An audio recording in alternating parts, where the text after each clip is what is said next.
Aprovechar esta oportunidad antes del mensaje para decir a todos los que nos están viendo en este momento, sobre todo a nuestros hermanos de México, decirles que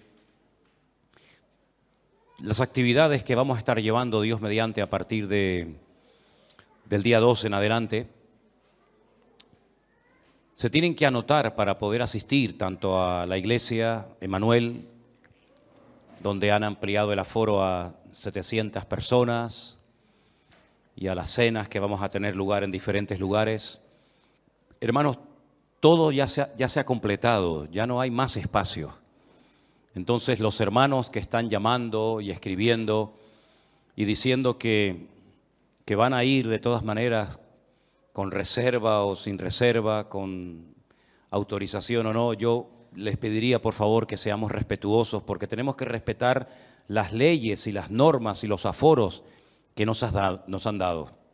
La iglesia Manuel, que nos la han prestado, en principio nos había dicho que podíamos meter 500 personas. Ahora hemos ampliado el aforo a 700 y ya está todo lleno, ya no puede entrar más gente. Las 2 cenas que tendremos en 2 hoteles diferentes también están llenas. Creo que en cada una hay como 175 personas anotadas. Ya no hay más espacio, lamentablemente tenemos que sujetarnos a las leyes del momento. Así es que si ustedes están llamando, están escribiendo al hermano Emmanuel, al hotel y a otros hermanos, como por ejemplo puede ser Armando, y mandándome mensajes constantemente a mí también, decirles que no podemos nosotros hacer nada para cambiar ese aforo, esas leyes, esas normas que nos han pedido que las cumplamos. Entonces no podemos correr el riesgo de que vaya más gente de lo permitido, no sea que después podamos tener incluso problemas para celebrar las reuniones. Yo sé que hay gente incluso que me ha dicho, bueno, aunque yo no tenga permiso para ir, yo voy a ir y esperamos fuera. Hermanos, seamos respetuosos y seamos conscientes de que en este momento no se puede meter más gente de la que ya estamos metiendo. Quiero decir esto sobre todo a los hermanos de México y de otros países, como Estados Unidos y otros países cercanos, que me dicen que quieren ir familias enteras a los cultos, a las reuniones.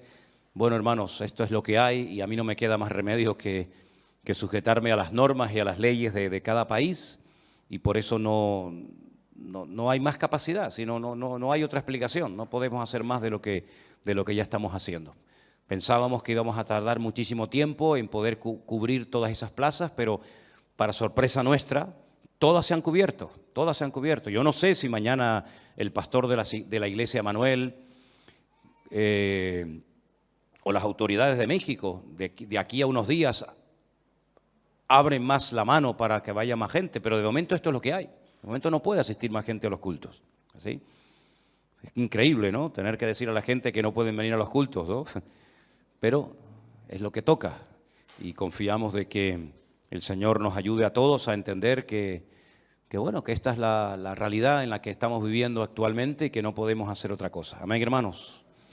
Pido por favor a los hermanos desde ya, a los que están aquí, a los que nos están viendo también, que estén orando para que el Señor nos ayude y nos dé mucha sabiduría y sobre todo mucha fuerza para poder cumplir con todos los compromisos.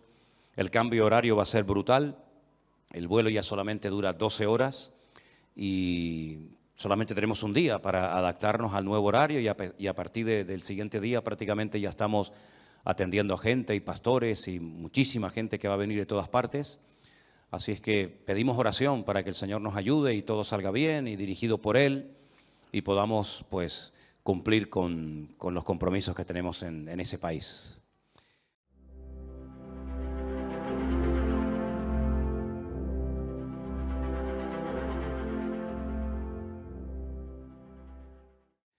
Quisiera que en esta tarde hiciéramos una breve oración antes del mensaje que voy a compartir con ustedes, pidiéndole al Señor que nos hable a nuestros corazones y que podamos salir de aquí fortalecidos y renovados en la fe y que el Señor hable a nuestras vidas como nos tiene acostumbrados. Amén, hermanos.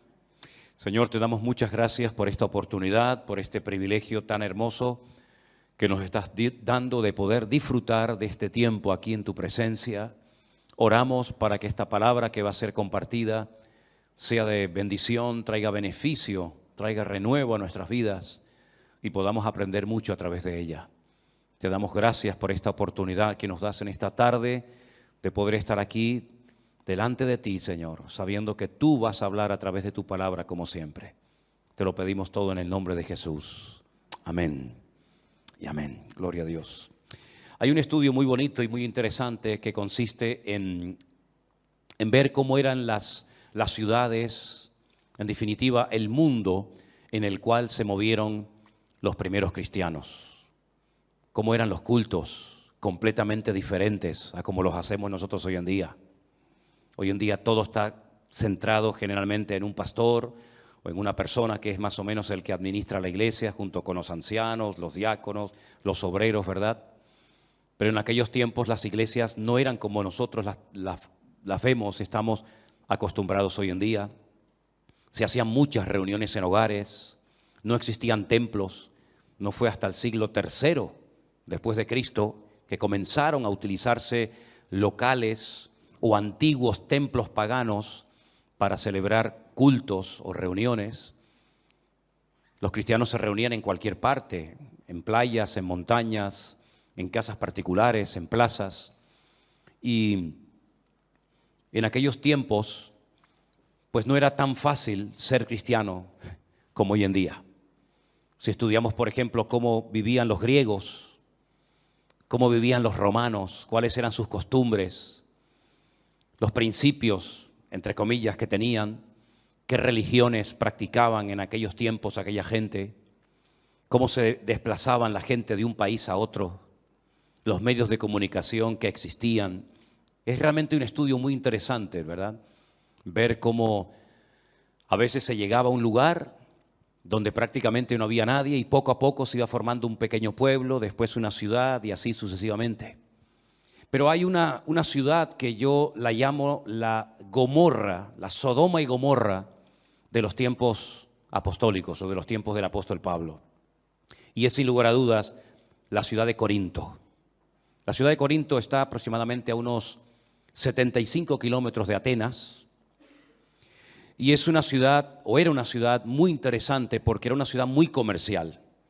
Habían construido un pequeño canal, ¿verdad?, que unía una parte del mar con otra. Y era un lugar frecuentado por muchísimos comerciantes. Y como estos comerciantes eran de diferentes nacionalidades y tenían diferentes costumbres religiosas, pues toda la ciudad de Corinto estaba plagada de templos paganos. Allí se adoraba a todo. La ciudad de Corinto tenía una acrópolis. La palabra acrópolis es ciudad elevada. Era algo muy común en aquella época. Y en ese montículo de aproximadamente unos 600 metros de altura había un templo enorme, que era el templo a la famosa diosa Afrodita, la diosa griega de la sensualidad, de la belleza, del amor, que los romanos la adoraban con el nombre de Venus. Y los efesios la adoraban con el nombre de Diana o también Artemisa. Y siglos más tarde, la misma imagen, pero con un niño en brazos, se le cambió el nombre y se le puso María. En ese lugar de Corinto, en ese templo concretamente, habían 1000 mujeres que eran prostitutas sagradas, sacerdotisas de Afrodita.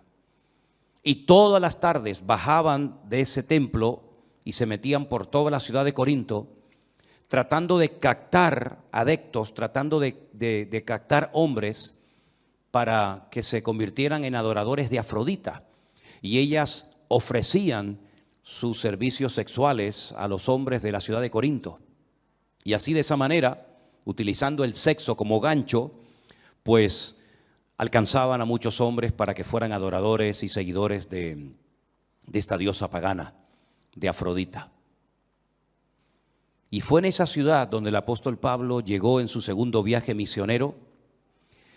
Y curiosamente hay un capítulo que es el capítulo 18 del libro de los Hechos, donde nos cuenta cómo empezó esta iglesia. Y a mí me gusta mucho de vez en cuando recordar, por ejemplo, cómo empezó esta obra. Cómo empezamos esta iglesia aquí hace 20 años, cómo después de unos años empezamos a trabajar en el puerto de Veracruz y surgió otra iglesia, cómo estuvimos unos años trabajando, por ejemplo, en Bolivia, en Santa Cruz de la Sierra, con docenas y docenas y docenas de niños a los cuales atendíamos cada día dándoles de comer. Cómo después de unos años nos fuimos a Malindi, a Kenia, a África, y allí construimos una casa. Y es muy bueno saber a veces los comienzos de la obra. ¿Quiénes fueron las primeras personas que se convirtieron? ¿Cuáles fueron los primeros problemas que nos encontramos? ¿Cómo surgió la obra? Y Hechos capítulo 18 nos habla acerca de cómo empezó la iglesia de Corinto. Y quisiera que me siguieran en esta tarde la lectura, porque es muy interesante lo que vamos a leer en esta tarde, antes de ir a la primera carta del apóstol Pablo a los Corintios. En Hechos capítulo 18, Lucas, que es el autor de este libro, nos dice lo siguiente. Después de estas cosas, se refiere a la visita, al viaje de Pablo a Atenas, 75 kilómetros de allí. Pablo salió de Atenas y se fue a Corinto. Y halló a un judío llamado Aquila, natural del Ponto, recién venido de Italia con Priscila su mujer, por cuanto Claudio había mandado que todos los judíos saliesen de Roma, y fue a ellos.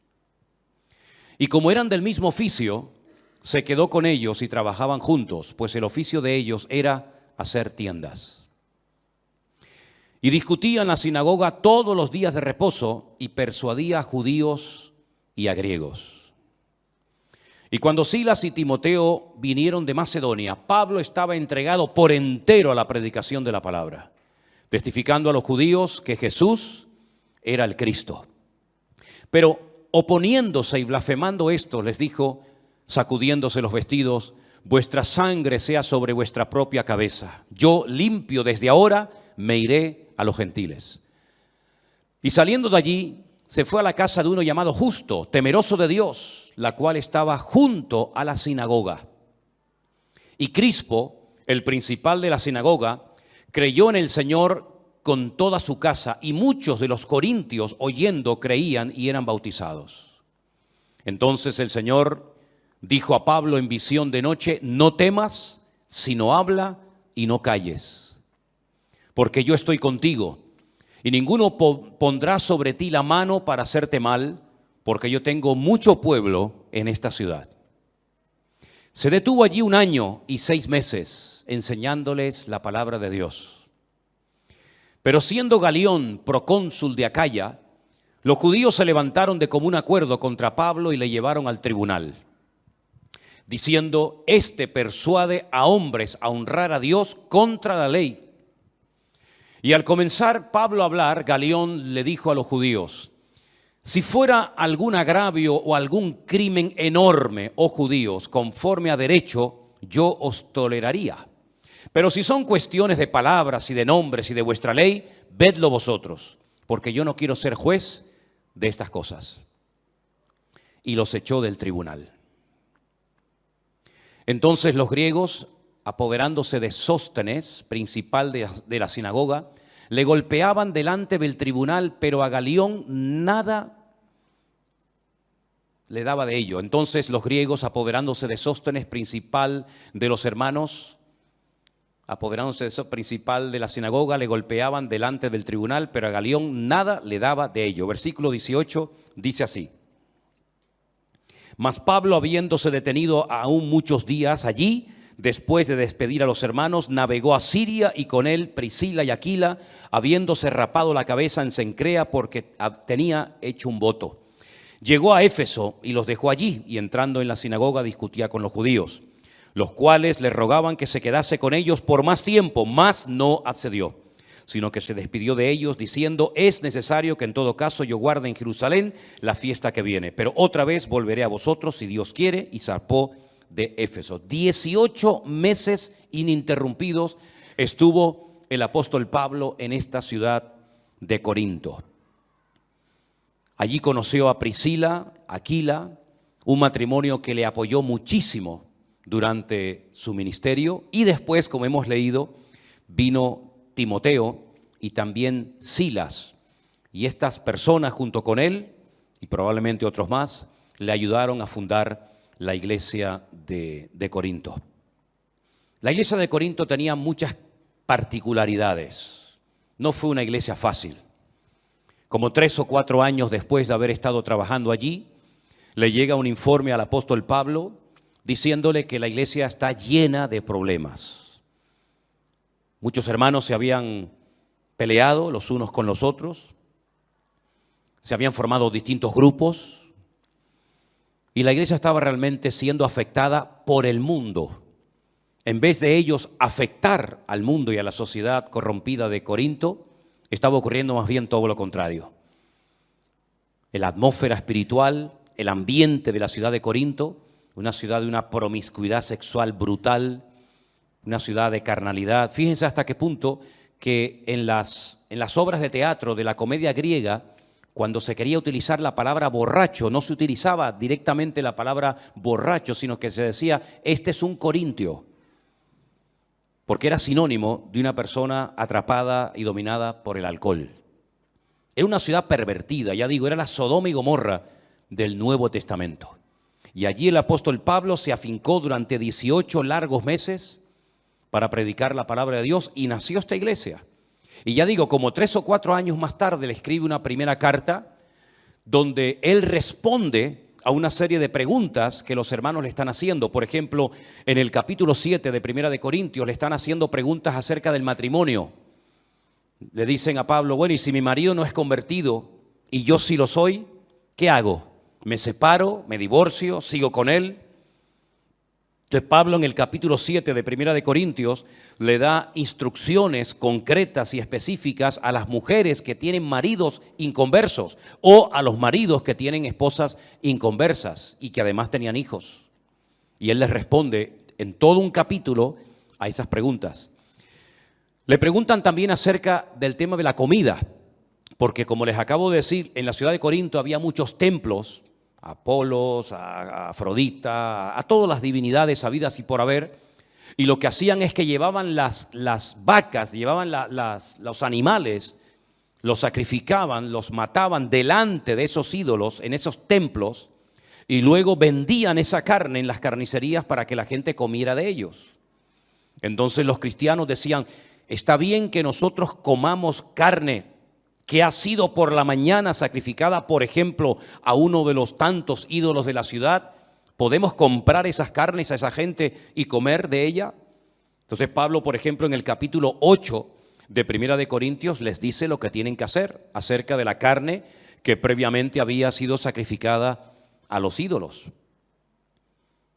También hay muchas preguntas que le hacen al apóstol Pablo acerca de cómo moverse, cómo saber el don espiritual que uno tiene.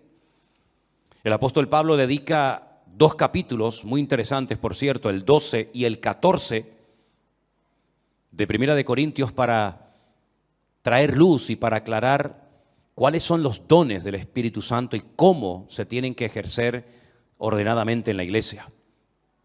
Les dije en una ocasión, ¿se acuerdan?, que hay 2 listas en la Biblia acerca de los dones del Espíritu Santo. Romanos capítulo 12 y en Primera de Corintios capítulo 12. Él menciona 9. Y él dice que los dones del Espíritu Santo tienen que ser administrados con orden. Las personas que se levantaban para traer una palabra a la iglesia, tenía que haber un orden. No podían hablar todos al mismo tiempo. Por ejemplo, en el capítulo 14 él habla acerca de cómo ejercer correctamente el don de hablar en otras lenguas con la correspondiente interpretación, porque había un desorden, un caos dentro de la iglesia, hasta el punto que Pablo dice, cualquier inconverso que entre a vuestras congregaciones van a pensar que estáis locos, van a pensar que estáis locos, porque nosotros no nos reunimos para hablar en lenguas, pero si se hablan lenguas en la iglesia, tiene que ser con este orden que él establece en la iglesia de Corinto, ¿verdad? Y si alguien dice, no, es que no puedo evitar hablar en lengua, no puedo evitar hacer esto o aquello, Pablo dice, no. En nuestras iglesias esa no es nuestra costumbre. Eso no es lo que yo enseño ni en Corinto, ni en Tesalónica, ni en Éfeso, ni en Colosas. En nuestras iglesias tiene que imperar y reinar el orden y la paz, no la confusión. Porque todo lo que Dios hace, lo hace en orden, para traer edificación, para traer exhortación, para traer aliento a la iglesia y no para traer confusión y muchísimo menos para crear un mal testimonio en la ciudad. Entonces él establece un orden y dice, y el espíritu de los profetas está sujeto a los profetas, ¿verdad? Hágase todo decentemente y con orden, es la regla que el apóstol Pablo establece allí. Le hacían muchas preguntas también, sobre todo porque los griegos no creían que la gente podía resucitar. Desen cuenta que cuando Pablo viene, por ejemplo, de Atenas, él se va al Areópago, donde estaban las personas que estaban siempre tratando de encontrar alguna enseñanza, alguna filosofía nueva para entretenerse realmente, ¿no? Entonces Pablo aprovecha la oportunidad y va allí y les da un mensaje muy interesante. Dice, pero que cuando llega el tema de la resurrección, le dijeron, bueno, ya te oiremos otro día, como diciendo, hasta aquí hemos llegado. Hasta ahora el mensaje ha sido muy interesante, pero eso de la resurrección, los griegos como que no. Entonces ellos, que la mayoría de ellos eran de origen griego y habían salido del paganismo, de la idolatría, pues tenían muchas preguntas acerca de la resurrección. Y bueno, ¿y la resurrección cómo va a ser? ¿Cómo vamos a resucitar? ¿Con este mismo cuerpo? ¿Con otro cuerpo diferente? ¿Y cuándo será? ¿Y cómo será? Entonces Pablo, todo el capítulo 15 de Primera de Corintios lo dedica para aclarar dudas acerca del tema de la resurrección. Pero independientemente de las preguntas que le hacen al apóstol Pablo, la iglesia de Corinto tenía fundamentalmente 5 grandes problemas. Vamos a ver en el capítulo 3, por favor, parte de la lectura se ha leído esta tarde. A partir del versículo 3, Pablo dice, aún sois carnales, pues habiendo entre vosotros celos, contiendas y disensiones, ¿no sois carnales y andáis como hombres? Porque diciendo el uno, yo ciertamente soy de Pablo, y el otro, yo soy de Apolos, ¿no sois carnales? ¿Qué pues es Pablo y qué pues es Apolos? Servidores por medio de los cuales habéis creído, y eso según lo que a cada uno concedió el Señor.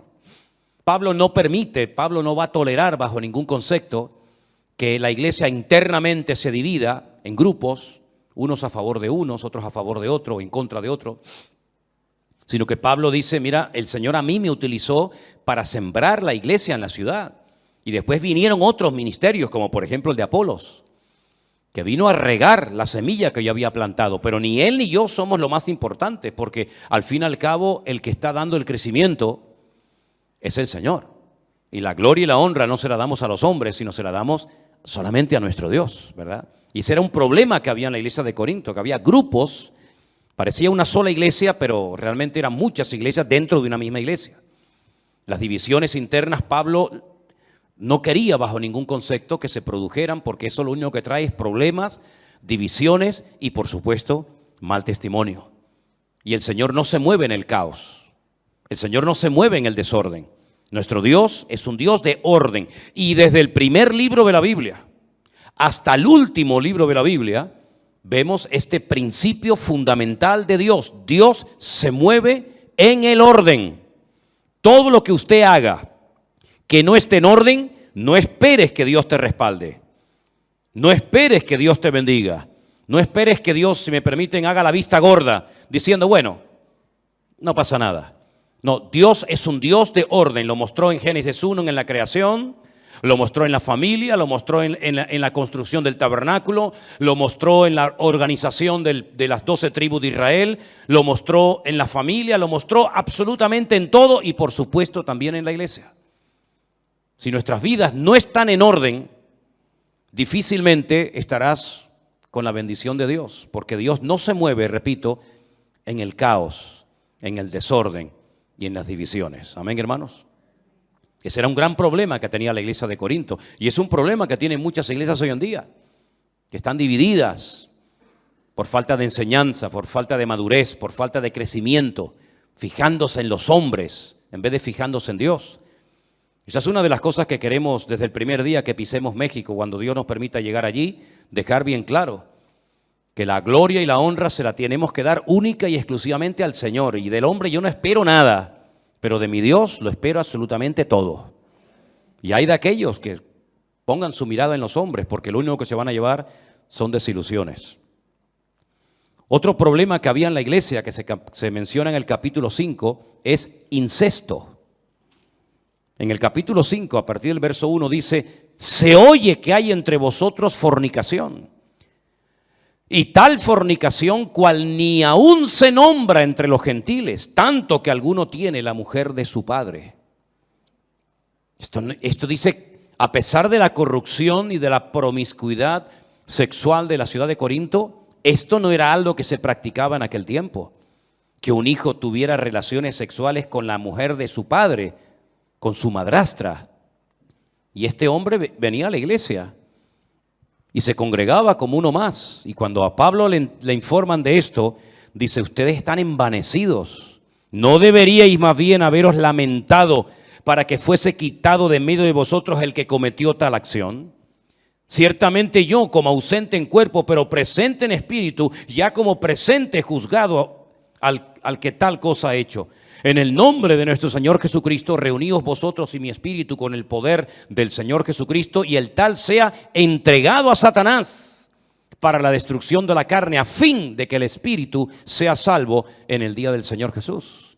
Después, en 2 de Corintios, cuando él le vuelve a escribir a la iglesia, este hombre se ve que recapacitó, pidió perdón, se arrepintió, dejó ese pecado, y Pablo dice: bueno, vuelvan a admitirlo en la iglesia, pero lo que no podemos permitir es que esta persona lleve esta vida de desorden, cometiendo un pecado que ni los gentiles ni los del mundo cometen, y se congrega en nuestra iglesia como si nada y participe como uno más, y aquí nadie le llama la atención, sino que bueno, todo el mundo mira para otra parte. El apóstol Pablo se entera y dice: bajo ningún concepto vamos a permitir eso en la iglesia del Señor Jesús, porque en la casa del Señor tiene que reinar el orden y la santidad. ¿Cuántos dicen amén? También había problemas entre hermanos. Capítulo 6, versículo 1 dice: ¿osa alguno de vosotros, cuando tiene algo contra otro, ir a juicio delante de los injustos y no delante de los santos? ¿No sabéis que los santos han de juzgar al mundo? Y si el mundo ha de ser juzgado por vosotros, ¿sois indignos de juzgar cosas muy pequeñas? ¿O no sabéis que hemos de juzgar a los ángeles? ¿Cuánto más las cosas de esta vida? Si pues tenéis juicios sobre cosas de esta vida, ¿ponéis para juzgar a los que son de menor estima en la iglesia? Hermanos que se denunciaban, iban a los tribunales, iban a los jueces, a las autoridades del mundo para arreglar sus problemas, que tenían que haberlo arreglado con la bendición y con la paz del Señor, en oración, con un buen espíritu, con una buena actitud. Se denunciaban los hermanos, y claro, imagínate los del mundo, los de afuera, cuando se enteraban que había problemas entre los hermanos, y se denunciaban los unos a los otros. Y Pablo utiliza el argumento de decir: sí, nosotros los hijos de Dios, que vamos a juzgar a los ángeles, que vamos a juzgar al mundo juntamente con el Señor, resulta que tienen que recurrir a los inconversos para que los inconversos les solucionen los problemas a ustedes como cristianos. ¿Pero qué están haciendo? Ese problema también lo había en la iglesia de Corinto. Pero como muchos habían salido del paganismo, como muchos habían dejado la idolatría, muchas hermanas de la iglesia habían ejercido antaño la prostitución, de ahí que les pida que se cubran y se pongan un velo, porque aquellas 1000 jovencitas, ¿se acuerdan? Aquellas 1000 sacerdotisas del templo de Afrodita, sí, eran prostitutas, pero ¿cómo se diferenciaban estas mujeres de una mujer normal de Corinto, que vestían con unos peinados y con unas ropas tremendas? Pues porque eran calvas, les habían rapado completamente la cabeza. Y cuando tú veías a estas jóvenes por las calles con su pelo rapado, no es que tuvieran una enfermedad que se les caía el pelo, sino que era un voto que habían hecho, ¿verdad?, de raparse el pelo para dedicar sus cuerpos por entero a la prostitución sagrada, dándole culto a Afrodita, ¿verdad? Y entonces muchos de los hombres de la iglesia habían estado con esas mujeres, y esas mujeres ahora eran convertidas, y esos hombres ahora eran convertidos y se encontraban en los cultos y se encontraban en la iglesia. Imagínense ustedes. Porque en Corinto no había 50 iglesias, como puede haber a lo mejor en cualquier ciudad, que hay una iglesia aquí, una iglesia más allá, una bautista, una pentecostal, una anglicana, ¿verdad? Sino que había una sola iglesia. Y el que se convertía a Cristo tenía que ir a un solo lugar. No había un montón de iglesias, había una sola iglesia en toda la ciudad. Y ahí se encontraban, pues, prostitutas o ex prostitutas con los antiguos clientes que habían tenido. Y entonces había que poner orden dentro de la iglesia y enseñarles a los miembros a vivir esa vida nueva que ahora tenían en Cristo. Y verse los unos a los otros, no como un cliente ni como un objeto, sino como hermanos en Cristo. Y en el capítulo 5 Pablo dice: os he escrito por carta, verso 9, que no juntéis con los fornicarios. No absolutamente con los fornicarios de este mundo, con los avaros o con los ladrones o con los idólatras, pues en tal caso os sería necesario salir del mundo. Más bien os escribí que no os juntéis con ninguno que llamándose hermano, escuche esto, llamándose hermano, fuera un fornicario, un avaro, un idólatra, un maldiciente, un borracho, un ladrón. Con esa persona ni coman. Una persona que va a la iglesia, que dice que es cristiano y es un borracho, es un ladrón, es un avaro, es un fornicario, con ese ni coman. Porque ¿qué razón tendría yo para juzgar a los que están fuera? ¿No juzgáis vosotros a los que están dentro? Es decir, el apóstol Pablo lo que está diciendo es: miren, yo no les he dicho que ustedes no pueden hablar con gente del mundo que practican todo tipo de pecados. Yo no les he dicho eso. Si yo les hubiera dicho que no hablaran con borrachos, con prostitutas, con ladrones, con avaros, con idólatras, pues se tendrían que ir a vivir a otro planeta. Porque en la calle, en el mundo, los inconversos, los que no tienen a Cristo en su corazón, los que no han puesto su vida en orden y los que no viven en santidad, pues lógicamente están atrapados, son esclavos de uno o varios pecados de los que acabo de mencionar. El apóstol Pablo dice: no, ustedes me han interpretado mal mis palabras. Yo no les dije que no se juntaran con esas personas, porque si no se juntan, si no le hablan a esas personas, ¿cómo lo van a ganar para Cristo? Yo lo que les he dicho y la enseñanza que les he dado es esta: si hay gente en la iglesia que son idólatras, avaros, ladrones, fornicarios, etcétera, etcétera, no os juntéis con esa persona, para que no piense el mundo que se puede venir a la iglesia y seguir practicando el pecado y seguir viviendo igual que como vivíamos antes y no pasa nada. Para que se avergüencen y para que recapaciten de que la vida cristiana no es un relajo, sino la vida cristiana es algo serio en el que tenemos que dar un fiel testimonio de lo que Cristo ha hecho en nuestras vidas. Amén, hermanos. Tiene que haber un cambio en nosotros. Las mujeres no pueden comportarse como se comportaban antes de conocer al Señor, ¿verdad? Imagínense estas, no digo las 1000, pero imagínense que 200 de estas prostitutas se convirtieran al evangelio y ahora vinieran a la iglesia. Pues habría que enseñarles a: mire, hermana, si no se puede vestir usted a partir de ahora, porque usted se vestía de esa manera para atraer y seducir a los hombres, pero ahora el objetivo no es atraer y seducir a los hombres a través de su cuerpo, sino glorificar a Dios. Por eso Él dice: presentad vuestros cuerpos en sacrificio vivo, santo, agradable a Dios, ¿verdad? Y así como antes presentabais vuestros miembros, los miembros de vuestro cuerpo para el pecado, presenten ahora esos miembros para honrar, para servir y para glorificar a Dios. Y tenían que enseñarle a vestir, a hablar, a caminar, a comportarse a esas mujeres que habían vivido pues en ese mundo. Y a los hombres que habían sido toda la vida unos mujeriegos o unos borrachos o unos idólatras, había que decirles: no, a partir de ahora ya no se puede vivir así. Nuestra forma de hablar, nuestra forma de comportarnos, nuestra forma de actuar tiene que ser completamente diferente, porque ahora no somos como los del mundo que no conocen a Cristo. Ahora somos cristianos, embajadores de Cristo, y nuestra imagen, la imagen que tenemos que proyectar, no es la de una mujer sensual o un hombre sensual, una persona que utiliza, digamos, los atributos de su cuerpo para seducir a nadie. No, nada más lejos de la realidad. Ahora la gente tiene que mirar en nosotros un cambio, tienen que ver que ahora somos gente que ha nacido de nuevo y que nuestros apetitos, nuestros deseos, nuestros hábitos, nuestras costumbres son completamente diferentes a como éramos antes de conocer al Señor. Amén, hermanos. Por eso hay que pedirle al Señor: Señor, quítame cualquier vestigio de carne que pueda haber en mi vida. Quita de mi vida la mala mirada, la mala conversación, malos deseos, malas inclinaciones. Que el Señor limpie nuestros ojos, que el Señor limpie nuestros oídos, nuestra boca, nuestros labios, que el Señor nos cambie y nos transforme completamente de arriba abajo. para que el mundo vea que ya no somos ni la sombra de lo que éramos antes de conocer a Cristo como nuestro Señor y Salvador personal.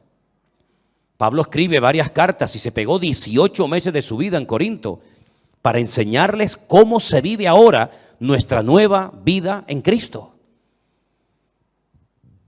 Porque nosotros no solamente tenemos que ser cristianos dentro de la iglesia, sino sobre todo cuando salimos de nuestros templos, cuando salimos de nuestros lugares de culto, tenemos que seguir comportándonos y hablando y viviendo y pensando y reaccionando como cristianos. Amén, hermanos. No es un disfraz, no es una chaqueta que me pongo.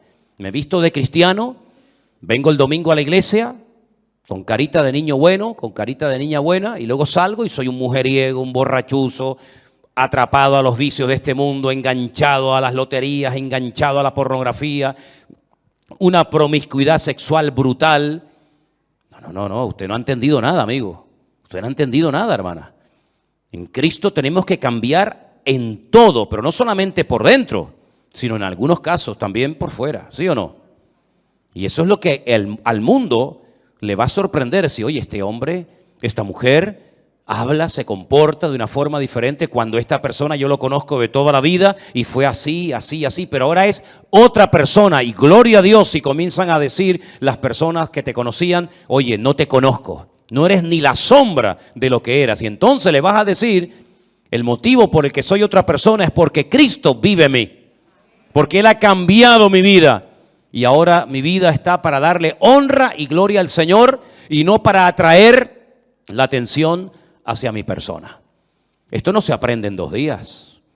Imagínense que usted haya sido una persona atrapada a todo tipo de juegos. Esta gente que se pega horas y horas y horas jugando en una maquinita y echando monedas y monedas y monedas, y ahora de repente dice que te has convertido. ¿Tú crees que de la noche a la mañana se te va a ir el deseo? Bueno, en algunos casos sí, pero en otros casos no. Y vas a tener que pedirle a Dios que te ayude a organizar tu economía, que antes cobrabas y tenías un montón de dinero y a la semana estabas sin un duro, sin un céntimo. Y ahora tienes que pedirle al Señor, ayúdame a administrar para que yo incluso pueda ayudar a otras personas. Tal vez antes de conocer a Cristo te vestías de una manera que en vez de cubrirte lo que hacías que te descubrías, lo que llevabas en tu corazón. Pues a lo mejor habrá ciertas prendas que habrá de decir, yo esto no me lo puedo volver a poner otra vez. Porque entonces lo que estoy haciendo es el mismo perro pero con distinto collar. Y ahora lo que quiero es dar gloria a Dios y glorificar al Señor, ¿sí o no? Esa es la vida de un cristiano. La vida de un cristiano no es dejar de ir a misa y venir al culto. Dejar de tomar la hostia y venir ahora a tomar el pan y el vino. La vida de un cristiano es vivir como Cristo vivió. Como Él hablaba, tenemos que pedirle al Señor, Señor, yo quiero hablar y comportarme y pensar y reaccionar y vivir como tú lo hacías. Y yo no sé cómo tú tratabas antes a tu marido, o cómo tú tratabas a tu mujer, o a tus hijos, o a tus padres. Pero sería bueno que leyeras la Biblia y te preguntaras, ¿yo me estoy comportando como un marido cristiano o como uno más? ¿Yo me estoy comportando con mi familia, con mi marido, con mis hijos, como una auténtica mujer cristiana o sigo siendo la mundana de toda la vida? ¿Soy un hijo que obedece a sus padres y que honra a sus padres o sigo siendo el niño malcriado y caprichoso que siempre pedía y pedía y pedía y lloraba y pataleaba y se enfadaba cuando no le daban lo que querían? Si todas las áreas de nuestra vida, todo, absolutamente todo, tiene que ser cambiado por el Señor. Pero para cambiar, uno tiene que querer cambiar. Y el Señor lo va a hacer. Había desorden en la Santa Cena. Nosotros, saben que una vez al mes celebramos la Santa Cena, ¿verdad? Le damos el pan y el vino a cada persona que va a participar. Pero miren lo que dice 1 Corintios capítulo 11. 1 Corintios capítulo 11 dice, a partir del verso 17, al anunciaros esto que sigue, no os alabo, hermanos, porque no os congregáis para lo mejor, sino para lo peor. Pues en primer lugar, cuando os reunís como iglesia, oigo que hay entre vosotros divisiones. ¿Y saben lo que dice Pablo? En parte lo creo. Pablo no dice, no, esto no puede ser, imposible. Imposible que mis hermanos de la iglesia de Corinto estén divididos. Imposible. No, él dice, lo creo. Conociéndoles yo a ustedes, en parte yo creo que hay divisiones en la iglesia. Porque es preciso, versículo 19, que entre vosotros haya disensiones para que se hagan manifiestos entre vosotros los que son aprobados.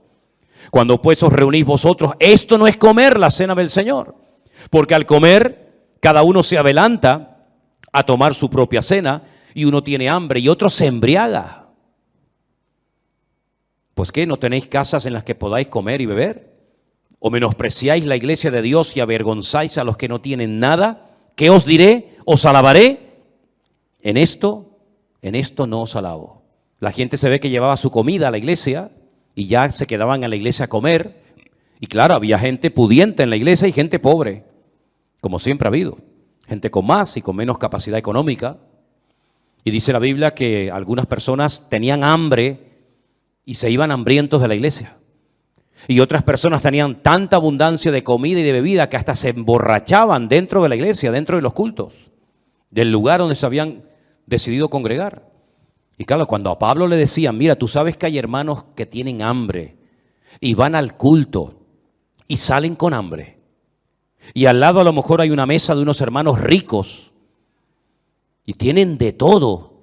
Y en vez de compartir con los hermanos que tienen hambre y necesidad, no son capaces de decirle, hermano, ¿quiere usted comer un poco de nuestra comida? Hermano, tenga un platito y disfrute juntamente con nosotros. Son incapaces de compartir la bendición. Y no solamente no comparten, sino que además hasta llegan a emborracharse, porque en vez de llevar una pequeña cantidad simbólica para participar del pan y del vino, llevan tanta cantidad que se pasan y se embriagan y se emborrachan en la iglesia. Gracias a Dios yo nunca he visto esto en esta iglesia. Amén, hermanos. Gracias a Dios yo nunca he visto esto, ni lo veré. Pero que personas hambrientas salgan hambrientas de una iglesia cuando hay una celebración, una comida, un banquete, un ágape, y póngale el nombre que quiera, eso es una vergüenza para la iglesia. Eso sería terrible, ¿verdad? Ver a gente hambrienta que viene a la iglesia en un día de comida y se van hambrientos. ¿Pero cómo puede ser? ¿Cómo se pueden llamar esa gente cristianos? ¿Dónde está el amor de Cristo en esa familia, en esa persona que trae tanta comida, que le sobra, que después mucha de esa comida la va a tirar a la basura y un hermano, una familia al lado de ella o de él se fueran hambrientos de la iglesia? A Pablo todo esto lo ponía malo. A Pablo todo esto le traía dolor en el corazón y Pablo llegó a decir, por ustedes tengo tanto dolor, que se comparó a una mujer que está a punto de dar a luz. Fíjense los dolores que tenía Pablo por esta gente.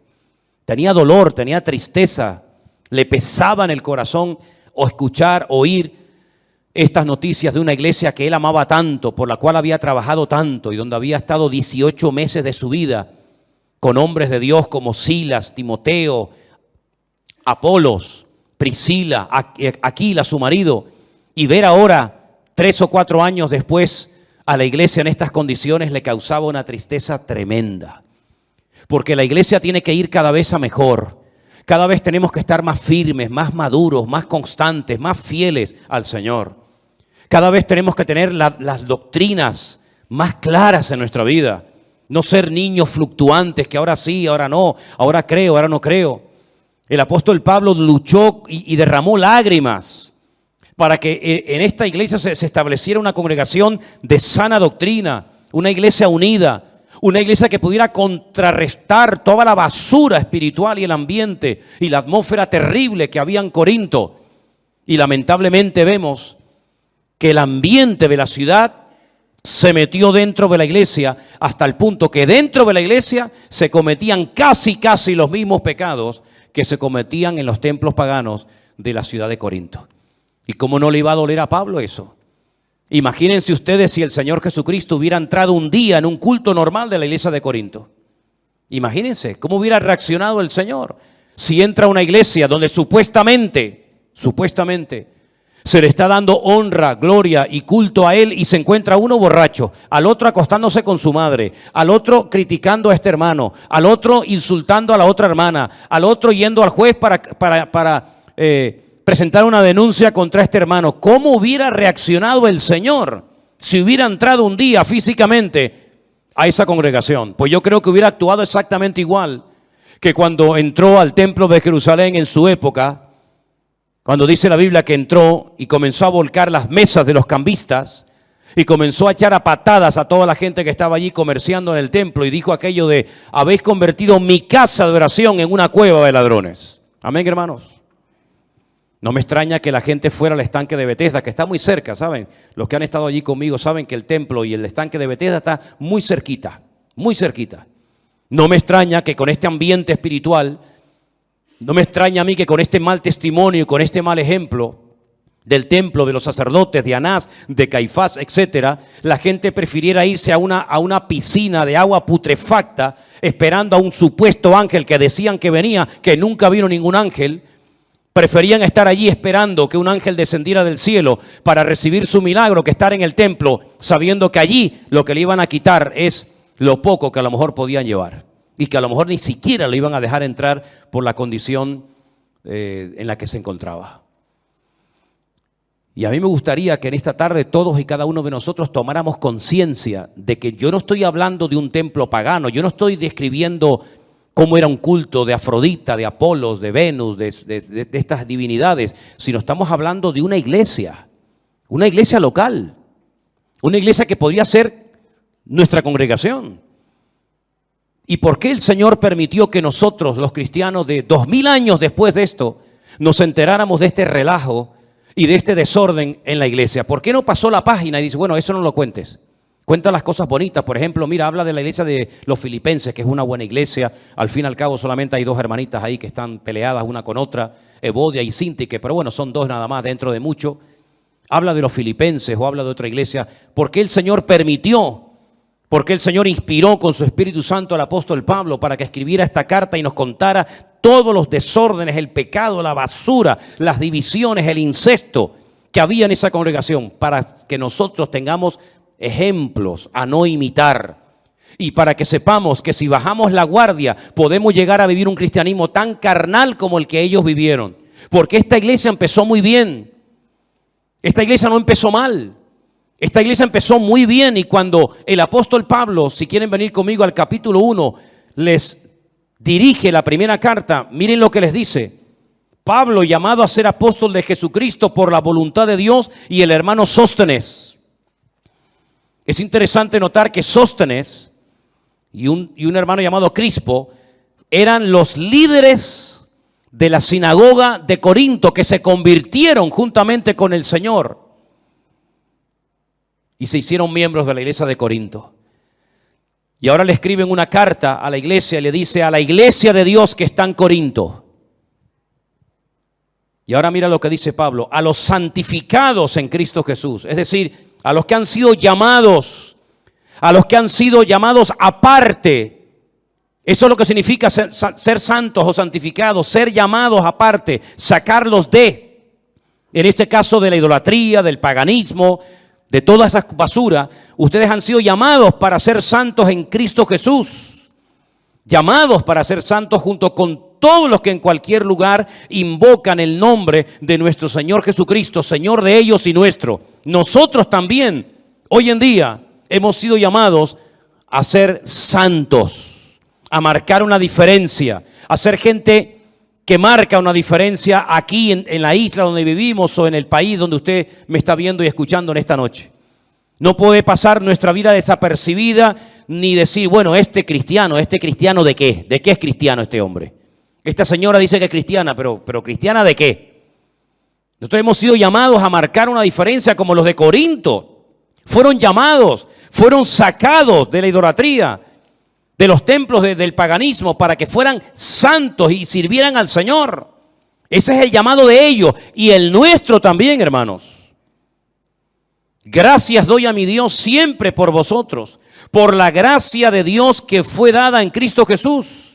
Porque en todas las cosas fuisteis enriquecidos en Él, en toda palabra y en toda ciencia o conocimiento. Es decir, Pablo no dice, bueno, es que yo no le puedo dar gracias al Señor por esta iglesia porque empezaron mal, sin conocimiento, sin la gracia de Dios, sin el favor de Dios. No, no, no. Al contrario, dice, yo le doy gracias a mi Señor de que la gracia, el favor de Dios, el respaldo de Dios, el conocimiento del Señor, ustedes lo experimentaron.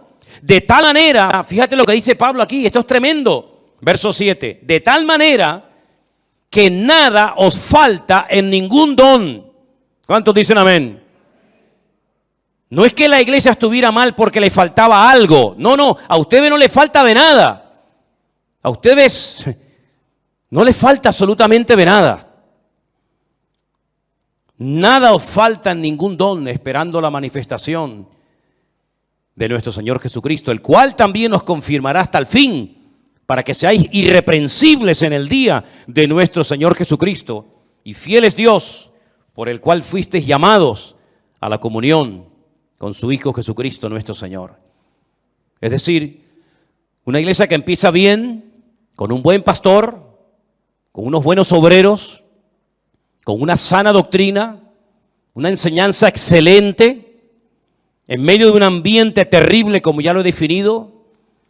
Empezó bien la iglesia de Corinto. Yo estoy seguro que durante esos 18 primeros meses de vida de la iglesia de Corinto, la iglesia funcionó perfectamente. Estoy plenamente convencido, porque de hecho les recuerdo que esta carta se escribió 3 o tal vez 4 años después de su fundación.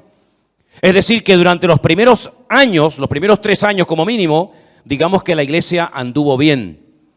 Pero comenzó a meterse el mundo. Comenzó a meterse la carnalidad en la iglesia. Y mira cómo Pablo tiene que dirigirse a ellos. Les dice, niños en Cristo, carnales, que todavía se les tiene que dar leche, como si fueran niños pequeños, en vez de vianda, ¿verdad? Alimento sólido, porque no erais ni sois capaces todavía, sois carnales, llenos de celos, de contiendas, de disensiones, de envidias. Fíjate lo bonito, lo bien que empezó la iglesia y cómo se estaba torciendo, hasta llegar a ser un templo más, donde todo valía y donde nadie tomaba autoridad y decía, basta, hasta aquí hemos llegado. El motivo principal por el cual tenemos 1 y 2 de Corintios en nuestras Biblias, hermanos, es para que tomemos conciencia de que no podemos bajar la guardia en ningún momento, y menos en estos tiempos en los cuales nos ha tocado vivir. Porque antes había una ciudad terrible como era Sodoma y Gomorra, pero ya no existe. Y durante la época de Pablo hubo una especie de Sodoma y Gomorra en lo natural y en lo espiritual que se llamó Corinto, pero ya no existe. Pero hoy en día la mayoría del mundo es una inmensa Sodoma y una gigantesca Gomorra, donde ya el cristianismo, ¿verdad?, no cuenta nada y a Dios se le ha cerrado las puertas y no se le invita a ninguna reunión importante de la índole que sea. Pero todavía estamos plantados, todavía estamos los cristianos en el planeta Tierra, aún no hemos sido sacados, como algún día seremos sacados.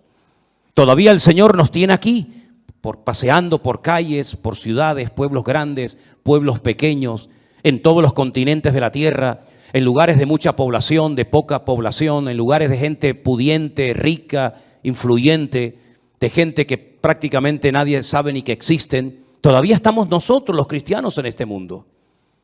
Y la función a la cual el Señor nos ha llamado es hacer sal, es decir, una protección. Porque la sal se utilizaba para impedir el proceso de descomposición de los alimentos, del pescado, de la carne. ¿Cómo se podía viajar por el desierto? ¿Cómo se podían viajar esos viajes tan largos en barcos de vela durante semanas, meses enteros? Si no se salaban las carnes, los pescados, se llevaba a pudrir la comida. ¿Y después qué comían? Entonces la sal era algo fundamental, hasta el punto que de ahí viene hasta la palabra salario. Se le pagaba con sal a los obreros en algunas ocasiones, porque la sal era un elemento fundamental, era como el hielo, como un congelador hoy en día que, ya digo, evitaba el proceso de descomposición de los alimentos. Y el Señor dice, ahora ustedes son la sal del mundo, la sal de la tierra. Es decir, este mundo podría estar millones de veces peor de lo que está, con más pecado, con más inmoralidad, con más desorden, si ustedes no estuvieran en la tierra. Es decir, que gracias a la presencia, a la influencia de los cristianos, el mundo no ha ido al caos, como va a ir al caos cuando ya no estemos en esta tierra.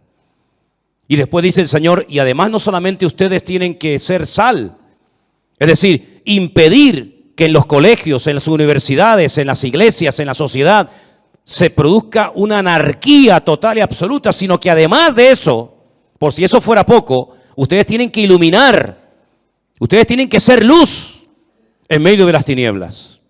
Y estamos viendo cómo fiestas paganas se han convertido en un juego, en un entretenimiento para los niños, en un comercio, en un motivo más para sacarle el dinero a la gente de los bolsillos, sin darse cuenta, sin pensar qué es lo que estamos celebrando, de qué nos estamos disfrazando, de dónde viene esta práctica pagana, como estas fiestas que están en estos últimos días campando a sus anchas.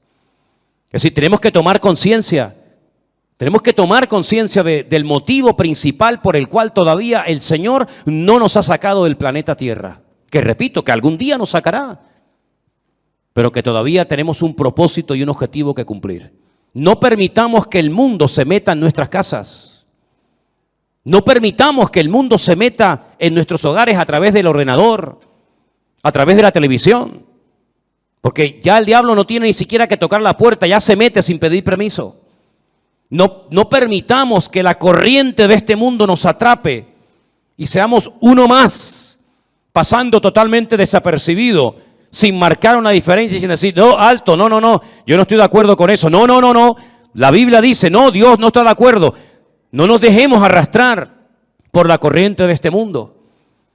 Tenemos que ir en contra de la corriente. No es fácil, pero con la ayuda del Señor y bien parados en Cristo, vamos a poder impedir que el mundo se nos meta dentro de nosotros. Al contrario, somos nosotros los que tenemos que impactar el mundo y no al revés. Amén, hermanos. Yo quiero terminar diciendo esto. La iglesia de Corinto empezó bien, pero terminó mal. Prueba de ello, que ya en Corinto no hay nada. Corinto ya es algo completamente diferente a lo que fue hace 2000 años. Si tú empezaste bien, si tú tuviste un encuentro, una experiencia personal con Cristo hace 1 año, 2 años, 5, 20, 30, lo que sea, gloria a Dios. Pero no te desvíes, ni te enfríes, ni te apartes del Señor, ni bajes la guardia, ni te creas sabio en tu propia opinión. Porque quiero terminar diciendo que cuando el apóstol Pablo fue a la iglesia, a la ciudad de Corinto, él venía de un fracaso ministerial. Y he dicho bien, sí, de un fracaso ministerial. Él en Atenas no fundó iglesia. Es el único lugar donde Pablo estuvo y no fundó una iglesia. En todo lugar donde iba, habría una iglesia. Y ahí se permanecía, menos en Atenas. Cuando Pablo llega a Corinto, él cambia su sistema. Él no va a utilizar la elocuencia, la sabiduría humana, sino él va a predicar solamente un mensaje de Cristo crucificado y resucitado, para que no pongan su fe en lo que yo predico, sino en el poder de Dios, que es el que cambia y transforma las vidas. Y fue en Corinto donde tomó la decisión de dejar ya de predicarle siempre a los judíos en la sinagoga y dedicarse 100% prácticamente a alcanzar a gentiles para el Señor. Es decir, hay cambios que se produjeron en el ministerio, en la vida del apóstol Pablo, en base a las circunstancias por las cuales estaba viviendo. Y hay cambios que se tienen que producir en nuestras vidas. Tú no puedes vivir el mismo cristianismo hoy que vivíamos el cristianismo hace 30 años, porque la vida ha cambiado, los sistemas de comunicación, todo en la vida ha cambiado. De hecho, el mundo es diferente desde el año pasado.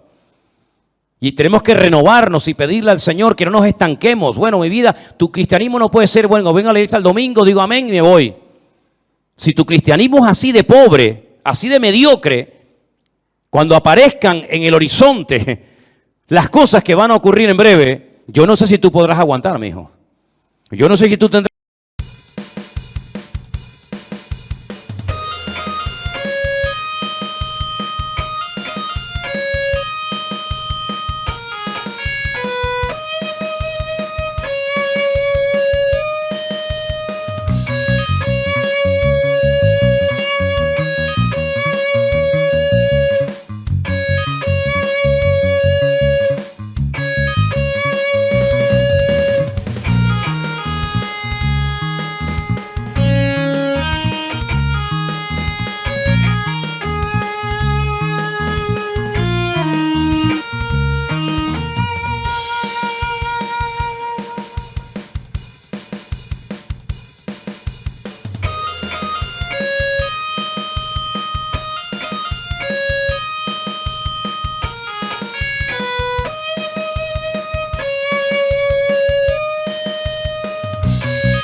había subido con su hijo Isaac para sacrificarlo sobre un altar, pero el Señor lo detuvo y le dijo: no lo hagas. Todavía ese altar, esa roca enorme que es tan grande como esta plataforma o más, todavía está allí. Y los judíos consideran que desde allí fue donde Dios creó el mundo, el ombligo, el centro geográfico de la tierra bíblica. Pues en ese lugar Salomón, su hijo, iba a construir el primer templo de la historia para Dios. Ellos tenían que partir de la base de que el Dios de ellos era tan grande, tan inmenso, que era imposible meterlo dentro de un templo. Es totalmente imposible meter a Dios, limitar a Dios dentro de un cubículo, dentro de un edificio, porque ya el Señor le había dicho a David que el cielo es su trono y la tierra es el estrado de sus pies. ¿Qué templo me van a hacer ustedes para mí? Los romanos se reían de los judíos cuando llegaron a Israel y decían: ustedes están locos, porque ustedes tienen un templo enorme, precioso, pero vacío. ¿Dónde están vuestros dioses? ¿Dónde están vuestras divinidades? Los griegos, los romanos y todas las culturas habidas y por haber levantaban templos, pero luego los llenaban de ídolos. Apolos, Afrodita, ¿verdad? Cibeles, Ares y tantos dioses. Pero los judíos nunca pusieron una figura de Dios, porque al Señor tu Dios adorarás y a Él solo servirás. Y en los famosos 10 mandamientos, el Señor prohibía la fabricación de imágenes de talla. Por lo tanto, era un templo vacío, pero en lo más recóndito, en lo más oculto del templo, estaba un lugar que nosotros lo llamamos el lugar santísimo, donde estaba el arca de la alianza. Y Salomón iba a poder construir ese templo con la ayuda de miles y miles de personas. Y podía estar tranquilo de que nadie le iba a atacar, porque su padre había estado durante años sometiendo a todas las naciones vecinas para que su hijo en tiempos de paz y de prosperidad pudiera construir el templo de Jerusalén. Lo tenía todo. El padre le dio los planos. El padre le escribió 77 letras de canciones que las tenemos en la Biblia, los famosos salmos de David, para que pudieran cantar. Inventó instrumentos musicales, le dio oro, piedras preciosas, madera, plata, bronce, lo tenía absolutamente todo. Y además Salomón hizo un pacto con el faraón, que eran expertos en aquella época en la fabricación de megaestructuras, porque los judíos nunca habían hecho un edificio tan grande, y mucho menos para Dios. Cómo levantar aquellas piedras, subirlas a aquel monte, colocarlas una encima de la otra, aquellas columnas, más de 70 columnas exactamente, de una pieza, cómo iban a levantarlas, ponerlas a nivel para que aquella casa no se cayera. El templo no tenía arcos, como lo inventaron los romanos, por eso los arcos le han permitido a las fabricaciones y a la arquitectura romana permanecer hasta el día de hoy, pero eran columnas y era muy difícil poner aquello en pie. Hay, por ejemplo, en la ciudad de Jerusalén, en un lugar donde yo he llevado a algunos hermanos alguna vez, una columna entera que es como de aquí al fondo de la pared, que se quebró y allí la dejaron, y han pasado 2000 años y todavía aquella columna sigue allí. Él hizo un pacto con el faraón, se casó con su hija, hizo un pacto de no agresión. De hecho, su hija se murió en Jerusalén y hay en el torrente de Cedrón hay una pirámide pequeñita, recordando que allí está enterrada una mujer de origen egipcio, porque ella murió en Jerusalén. Y el faraón le ayudó a construir aquel hermoso templo. Pero Salomón sabía perfectamente que él podía tener el oro, la plata, los albañiles, los carpinteros, los canteros, absolutamente todo. Incluso había naciones que todos los años le traían, curiosamente, 666 talentos de oro. Multiplique 666 por 45, era una barbaridad de kilos de oro para ayudarle. Venían personas de todos los continentes de la tierra, unos le traían marfil, otros le traían diamantes, otros le traían de todo, pero él sabía que aunque lo tenía humanamente hablando todo, sin el respaldo, sin la ayuda del Señor, aquel templo nunca se iba a poder levantar. Y aquí hay una primera lección que tenemos que interiorizar nosotros como cristianos en el día de hoy.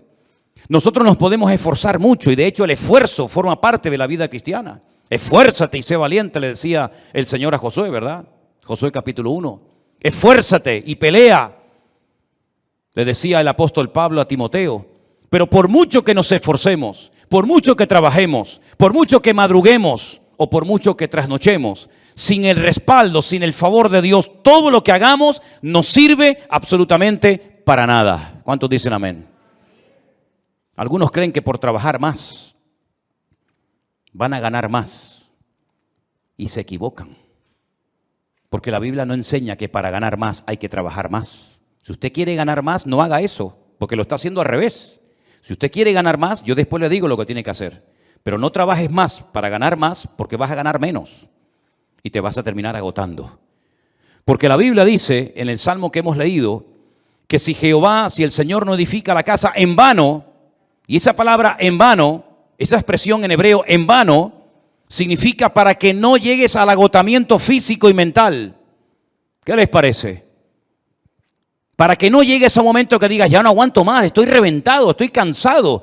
Llego el fin de semana, quiero descansar y el lunes voy igual de cansado, peor. Y vas acumulando cansancio y durante la noche no duermes. Cuando dice el Salmo 27 que una de las bendiciones de Dios es poder dormir tranquilamente por la noche.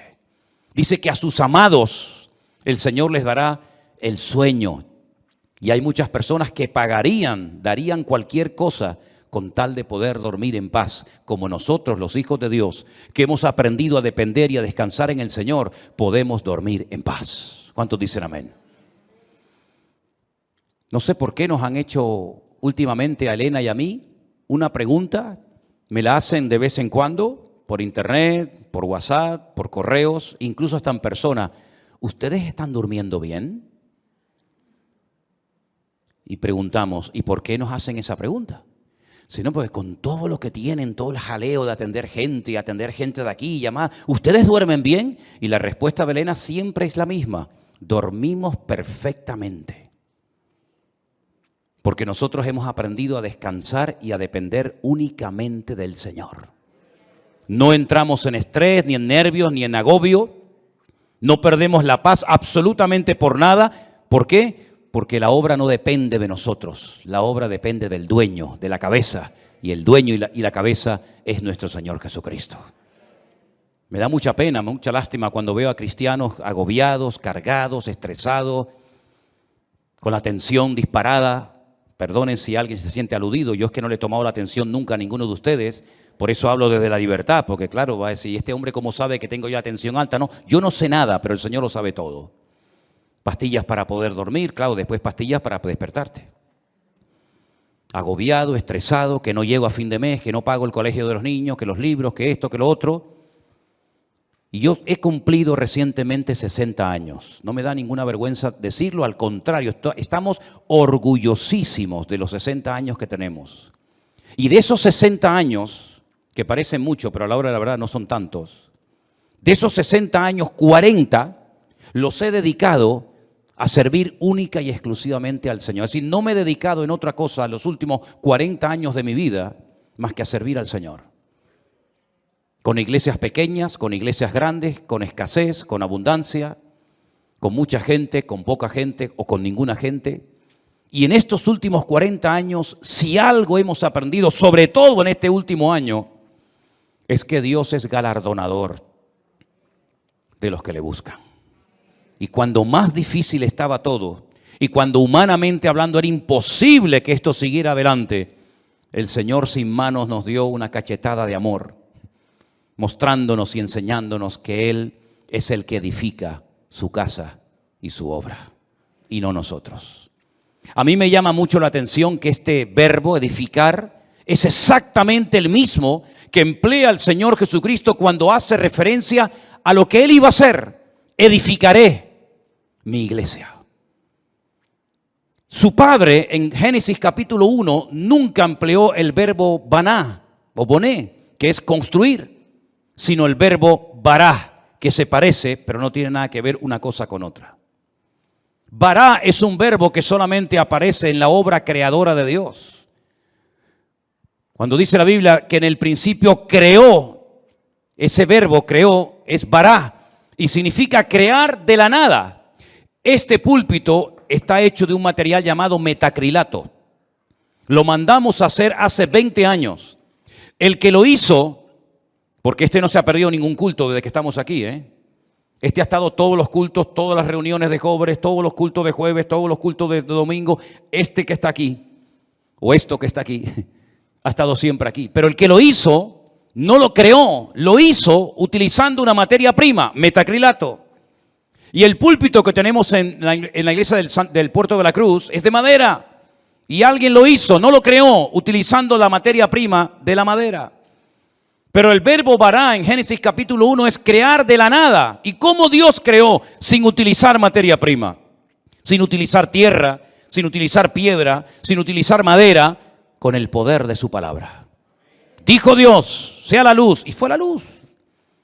Y dijo Dios, y todo lo que Dios decía se materializaba por el poder de su palabra. Pero curiosamente el Hijo, cuando viene a este mundo hace 2000 años, Él no dijo, crearé mi iglesia de la nada. No dijo eso, sino dijo, edificaré.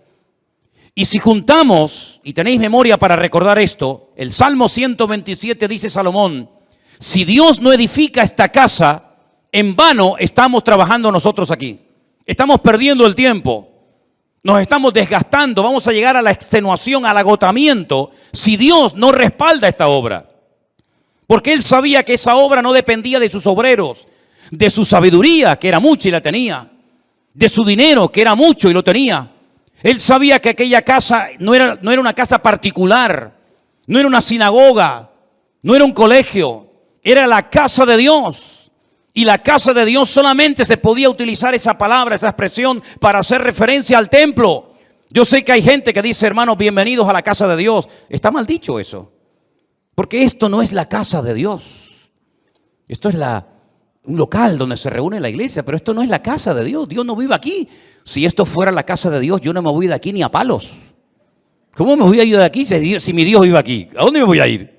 Nos tendríamos que venir a vivir aquí. Pero esta no es la casa de Dios. Pero en aquellos tiempos, cuando Salomón dice, si Jehová no edificare la casa, ¿a qué casa se refería? A la casa de Dios. Él sabía que esa casa no iba a poderse terminar si no tenía el respaldo de Dios. Por eso el Señor Jesucristo pudo decir, yo edificaré mi iglesia. Porque Él dijo, todo lo que hago y todo lo que digo, lo hago porque mi Padre me da autorización y me apoya para hacer y decir lo que hago. Por eso la iglesia ha permanecido en estos últimos 2000 años con persecuciones, con todo tipo de regímenes políticos, con falsas doctrinas, con divisiones, etcétera, etcétera. ¿Por qué? Porque el que la está fabricando no es el hombre, el que la está construyendo es el Señor Jesucristo. Y nosotros somos piedras vivas en ese edificio, pero la piedra angular, la que soporta todo el peso, es nuestro Señor Jesucristo. La piedra que desecharon los edificadores ha venido a ser la cabeza del ángulo. Bendito sea Dios. Piná, Rosh Piná. Eso es, Rosh Piná. Hay un pueblo en Israel muy bonito que se llama Rosh Piná, que significa la cabeza del ángulo. Pero este salmo, ¿sabes? Te da una calma, te da una paz impresionante, porque no tienes que estar dependiendo de tu esfuerzo personal, sino del respaldo de Dios. Y yo le hacía esta mañana a los hermanos del Puerto de la Cruz 2 preguntas que se las voy a hacer ahora a ustedes. ¿Dios está respaldando lo que estás haciendo? Piensa bien, Todos no vamos a ser pastores, todos no van a ser predicadores, evidentemente. Pero todos y cada uno de ustedes, de nosotros, nos dedicaremos en la vida a algo. Pero mi pregunta es, ¿a eso a lo que hoy por hoy te estás dedicando, tú notas en tu vida el favor de Dios, el respaldo de Dios? Si la respuesta es sí, yo siento que en mi profesión, en mi carrera, en mis estudios, en mi trabajo, yo siento y noto que el respaldo, que la bendición de Dios está conmigo. Gloria a Dios, no sabes cuánto me alegro, hermano. Pero si la respuesta es no, entonces, ¿por qué lo estás haciendo? Si sabes que Dios no te ha mandado a hacer lo que estás haciendo, ¿cómo te atreves a hacerlo? Porque la segunda pregunta que les iba a hacer es, ¿por qué estás haciendo lo que estás haciendo? ¿Para ganar un sueldo? Es decir, ¿tú sabes que no estás haciendo lo que Dios quiere? Esa no es la voluntad perfecta de Dios para tu vida, pero igualmente lo haces porque a final de mes un señor te pone un sobre con un dinero para poder cubrir tus necesidades. ¿Así es como tú te has montado tu vida cristiana? ¿Te ves haciendo lo que estás haciendo tus próximos 10 años, 20 años de tu vida? ¿Ese es el futuro de tu vida? ¿Dedicarte a lo que estás haciendo? Si es la voluntad de Dios, gloria a Dios, siga adelante. Pero como la vida es tan corta y cuando te des cuenta pasó, ¿cómo hay creyentes que se han dedicado toda la vida a hacer lo que saben que no era la voluntad de Dios perfecta para ellos, pero al fin y al cabo lo hacían para al final de mes recibir un sobrecito con un hueso que te daba un señor que le sobraba de todo, que a veces no te pagaba lo que tú merecías por haber trabajado tanto, pero dependías de él hasta para poder poner un poco de gasolina a tu coche o hacer una compra en un supermercado? Para eso murió el Hijo de Dios en una cruz, para que viviéramos como la gente del mundo, sin marcar una diferencia y sin demostrarle al mundo que Dios nos enseñó a nosotros en su palabra un estilo de vida diferente. Yo te voy a confesar algo que probablemente es la primera vez en mi vida que voy a decir en público. Yo no sé si en algún momento, en alguna iglesia, en alguna predicación, desde los 19 años que estoy sirviendo al Señor, yo he dicho alguna vez esto que voy a decir ahora. Esto sería como dicen en televisión, esto es una primicia. ¿Tú sabes cuál era la preocupación, la gran pregunta que yo tenía en el tercer año de escuela bíblica, de seminario, cuando yo estaba a punto de salir? ¿Sabes cuál era mi pregunta? ¿De qué voy a vivir? Porque yo no quería volver a la casa de mis padres. Porque yo le había dicho a mi padre que el Señor me había llamado. Y cuando él me preguntaba, ¿de qué vas a vivir? No había iglesias por ninguna parte. Hoy en día hay iglesias por todas partes. Pero en aquellos años, hace 40 años, no había iglesias prácticamente por ninguna parte. Eran contadas con los dedos de una mano las iglesias que, por ejemplo, había en Tenerife. Muchas de las iglesias que ustedes conocen o han visitado, o a lo mejor han estado, no existían. Las iglesias eran de 10, 15 personas, había muy poca gente, un culto de jóvenes con 5, 6 jóvenes, era un avivamiento. No había prácticamente nada y la pregunta que yo tenía en aquellos años era, ¿de qué voy a vivir? Porque no quiero volver otra vez a vivir en la casa de mis padres, porque sería entonces darle la razón al viejo de que me equivoqué y al fin y al cabo tengo que volver a vivir con ellos hasta para poder comprarme un par de zapatos. Pero casi la última semana de estudiar en aquella escuela bíblica en Las Palmas, en un piso allí cerca de las playas de las canteras, llegó un misionero, como eso ya les he contado en otras ocasiones, y me pidió que viniera aquí a Tenerife a echarle una mano en la obra. Y desde ese día, el 31 de mayo me gradué, mayo tiene, enero, febrero, marzo, abril, mayo. Desde el 1 de junio de 1981, ¿qué día es hoy? ¿Cuál? 31 de octubre, fíjate. Desde el 1 de junio de 1981 hasta el 31 de octubre del 2021, yo no he hecho otra cosa en mi vida más que servir al Señor. Me pude casar, pudimos viajar, hemos fundado iglesias en algunos lugares y estamos disfrutando de la obra del Señor como nunca jamás en la vida habíamos soñado. Sabemos lo que es estar sentado en una cama con una libreta, con una calculadora, sacando los gastos del mes y diciendo, no llegamos, no llegamos, no llegamos. Pero también sabemos lo que es, el Señor es mi pastor y nada me faltará. Hemos aprendido a vivir en escasez como no te imaginas. Y hemos aprendido a vivir en abundancia, hemos aprendido a dormir en cualquier lugar, porque el Señor nos ha mostrado de que cuando una persona es capaz de hacer un mínimo gesto por el Señor respalda y bendice la vida de esa persona. Y tengo un temor tremendo en mi corazón por toda la manera como el Señor nos está bendiciendo y abriendo puertas en todas partes. Porque sabemos perfectamente que no es por nuestros méritos. No es por nuestros méritos.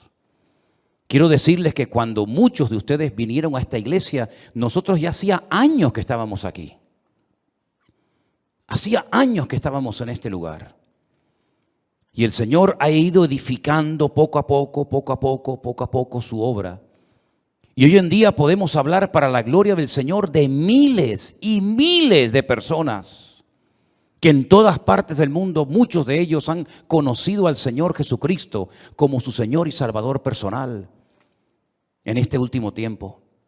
Anoche tenía una reunión por Zoom con todos los hombres de la iglesia virtual del grupo número 2, gente con más de 80 años, dándole gracias al Señor porque en la recta final de su vida, como ellos mismos decían, han conocido el Evangelio del Señor Jesucristo y tienen un hambre por conocer más y más de la palabra que a mí realmente me deja sorprendido todo lo que el Señor está haciendo. Yo quiero decirles a todos y a cada uno de ustedes que yo también tuve tu edad y estuvimos dispuestos cuando éramos jóvenes, recién casados con 21 años, a pagar un precio. Y nos llamaron locos. Los pastores nos reunían de vez en cuando y nos decían: estáis locos. ¿Cómo sois capaces de ir con una niña pequeña como era Priscila en aquellos años a un país tan lejos, sin conocer prácticamente a nadie, a vivir por fe? Pero cuando el Señor edifica su obra y cuando el Señor respalda su obra, no hay impedimento que pueda frenar la vida de un hijo y de una hija de Dios. Y yo quiero desafiarte a que tú pierdas el miedo, porque si de algo a mí me ha servido el Salmo 127 es a perder el miedo. Si Anderson, que está conectado al liderazgo y a los coordinadores de la iglesia virtual número 1, les hablara acerca de lo que cuesta, del presupuesto enorme que cuesta el hacer todas las actividades, nos quedaríamos con la boca abierta. Pero el Señor ha suplido de una forma increíble, porque el Señor es galardonador de los que le buscan y cuando Él edifica la casa, no hay nada ni nadie que la pueda detener. Fíjate que en el Salmo 121, si te das cuenta, habla de la casa de Dios, es decir, lo principal, la obra de Dios, nada ni nadie la va a detener. Pero en segundo lugar, habla de la ciudad. Si Jehová no guardare la ciudad, en vano vela la guardia. Este versículo, cada vez que me tocaba a mí guardia en el ejército y te daban todas las balas y la metralleta y el armamento para estar de guardia, yo siempre lo decía en alta voz: si el Señor no guardare la ciudad, en vano vela la guardia. Porque todo lo que hagamos, todo tu esfuerzo personal, y que conste, quiero dejar bien claro, por favor, hermano, que el Salmo 127 no es un salmo que apoya al perezoso, al vago, al negligente. No, al contrario. El esfuerzo forma parte de una vida cristiana normal. Pero todo nuestro esfuerzo, nuestro sudor, nuestro trabajo no sirve de nada si el Señor no respalda lo que estamos haciendo para Él. Absolutamente de nada. Luego es un golpe al ego del hombre. Porque la gloria no me la llevo yo. Yo he sido el que he edificado, como decía Salomón, Nabucodonosor, ¿se acuerdan? Yo fui el que levanté la gran Babilonia. Y al final tuvo 7 años viviendo en un monte como un animal para que el Señor pudiera arrancar de su corazón la arrogancia y el orgullo. Porque una persona arrogante, acomplejada u orgullosa no es digna de estar sirviendo al Señor. Una persona con orgullo, una persona que se le sube a la cabeza lo que tiene, lo que es o lo que hace, es una persona que no está capacitada para estar al frente de una obra. Por eso a mí me da alegría ver al hombre más sabio de la tierra, a uno de los hombres más ricos del mundo, como era Salomón, que cuando la reina de Saba vino y lo visitó, le dijo: lo que me contaron no es ni el 1% de lo que ven mis ojos. Que él reconozca que el éxito de aquella obra no estaba en él, sino estaba en su Dios. Y nosotros tenemos que aprender hoy más que nunca que tenemos que aprender a depender de Dios. Y eso hay que enseñárselo a nuestros hijos y hay que enseñárselo a los jóvenes de la iglesia. para que nos demos cuenta de que en estos tiempos donde la economía está en crisis y donde el mundo irá, según la Biblia, de mal en peor, nosotros estemos preparados y sepamos adaptarnos a las circunstancias y no perder la paz ni el equilibrio, porque el Señor es nuestro Dios y estará con nosotros todos los días hasta el fin del mundo. Madrugar y trasnochar sin el respaldo de Dios no sirve absolutamente para nada. El Salmo 127 es un salmo donde el Señor nos muestra que cuando dependemos de Él podemos estar tranquilos. Y mire lo que dice: por demás es que os levantéis de madrugada y vayáis tarde a reposar, por demás. Y que comáis pan de dolores, pues que a su amado dará Dios el sueño. Y ahora yo te pregunto a ti, ¿y ustedes cómo duermen? ¿Dormiste bien anoche? ¿O estabas dando vueltas y vueltas y vueltas en tu cama sin poder conciliar el sueño? Una de las señales de que nuestra alma está alineada con Dios es que nuestro cuerpo y nuestra mente puede descansar tranquilamente durante la noche. Una mente atormentada sin la paz de Cristo, sin tener esa comunión con el Señor, es imposible que tu cerebro pueda descansar durante la noche y dormir tranquilo sabiendo en quién has confiado. Fíjate lo inútil que es rodearse de cosas o de personas para que te protejan y para que te ayuden cuando no está el Señor controlando tu vida, tu economía, tu matrimonio, tu ministerio, tu iglesia, etcétera, etcétera. Por mucha gente que te rodee, por muchos amigos que tengas, por mucha economía que tengas, no sirve absolutamente de nada. Y te voy a poner un ejemplo tremendamente gráfico para que veas lo inútil que es rodearse de personas creyendo y confiando en ellos en vez de confiar y descansar en las promesas del Señor.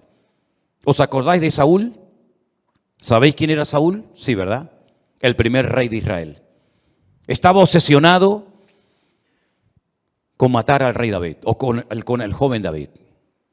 El rey en aquella época dormía en el centro del campamento. Se hacían círculos concéntricos de soldados alrededor del rey, de tal manera que si saltabas uno de esos círculos de protección, automáticamente en el segundo caías. Es como en las cárceles.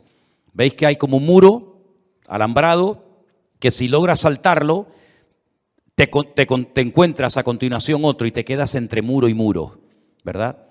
En muchos bancos en la península, aquí en Canarias no se ve, pero en muchos bancos en la península tocas un timbre, te abren una puerta, entras, se cierra detrás de ti y la otra no se abre hasta que se cierre la anterior, para que así te quedes entre una y otra. El rey Saúl dormía rodeado de centenares de soldados y de su guardia personal en el centro del campamento. David una noche bajó de las montañas y atravesó el primer círculo, el segundo, el tercero y hasta el mismo lugar donde estaba el rey Saúl dormido.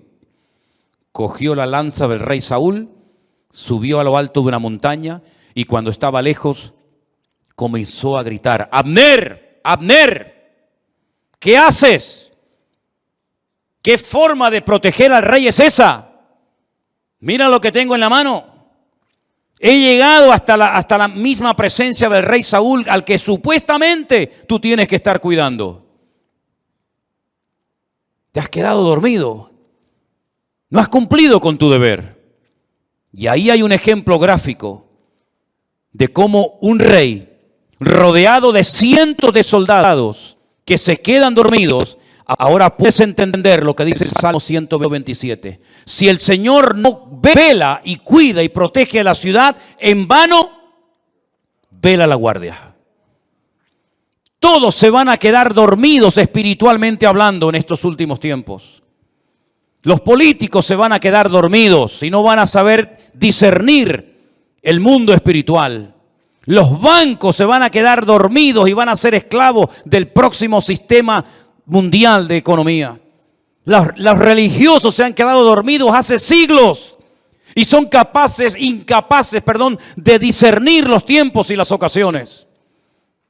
Y la iglesia no puede entrar en ese juego. Por eso dice el apóstol Pablo: Es tiempo de despertarnos del sueño. Despiértate tú que duermes y te alumbrará Cristo. Hay un sueño, ¿verdad?, profundo que experimentó Adán, pero fue un sueño que Dios produjo para que no le estorbara en la obra que el Señor estaba haciendo. Pero hay otro sueño de tipo espiritual que te adormece el alma, que atonta tu espíritu, que ciega tu entendimiento y que cauteriza tu conciencia y que te impide reconocer que a veces lo que estás haciendo no es la voluntad de Dios. Es un juguete, un entretenimiento del sistema faraónico del mundo que te da todo a cambio de nada y al final de tu vida no has hecho nada y te has creído que Dios estaba respaldando tu obra, tu ministerio, tu imperio, tu reino, pero has tirado por la borda tu vida y te has bajado a lo profundo del barco mientras había una tormenta arriba. Tú te has quedado dormido y en vez de actuar marcando una diferencia, dejaste que el mundo te marcara y te manipulara a ti. Por eso, mis queridos hermanos, el Salmo 127 es de sacudir nuestras conciencias y despertarnos ante la realidad. ¿Qué estoy haciendo con mi vida? ¿Qué estoy haciendo con mis recursos? ¿Qué estoy haciendo con mi tiempo? ¿Qué estoy haciendo con mi juventud? ¿Qué estoy haciendo con los dones y talentos que Dios me dio? ¿Qué estoy haciendo en definitiva? Porque si lo que estoy haciendo no tiene el respaldo de Dios, ¿para qué lo sigues haciendo? ¿Es que acaso el Señor no dice en su palabra, el justo por la fe vivirá? ¿O es que eso solamente eran unas palabras bonitas que Martín Lutero en esta época del año, hace muchos siglos atrás, sacudió su conciencia, le hizo reconocer y recapacitar que el sistema religioso en el que estaba envuelto estaba envenenado y corrompido? Son unas palabras bonitas de un profeta del Antiguo Testamento que sí, quedaron muy bien, pero que hoy en día no tienen ningún efecto. Eso funciona, es realmente así, eso es real. ¿Funcionan las promesas de Dios? Te pregunto, hermano. ¿Funcionan sí o no las promesas de Dios en tu vida? ¿Te fías de Dios?